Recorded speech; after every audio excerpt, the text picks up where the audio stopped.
ఇప్పుడు ముందుగా చెరిక మహేష్ కేటీఆర్ గారి యొక్క నాయకత్వంపై నమ్మకంతో ఈరోజు పార్టీలో చేరడానికి విచ్చేసినటువంటి వారికి హృదయపూర్వకంగా స్వాగతం. అదేవిధంగా వరుణ్ రెడ్డి గారు ఎక్కడున్నారు, తర్వాత కిరణ్ కడపాక గారు సీనియర్ అడ్వకేట్, సంగీత గారు బీజేపీ షేక్పేట్ డివిజన్ మహిళా అధ్యక్షురాలు,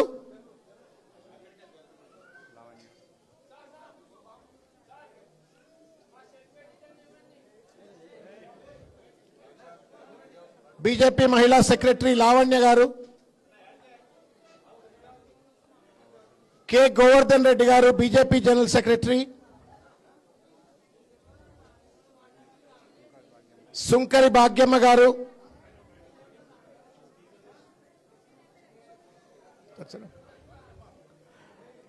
హృదయపూర్వకంగా ఒక్కసారి చప్పట్లతో తమ్ముడు మహేష్ను సాదరంగా కేటీఆర్ గారు ఆహ్వానించి పార్టీలో చేర్చుకున్న ఈ సందర్భంగా గట్టిగా ఒక్కసారి జై తెలంగాణ, జై తెలంగాణ.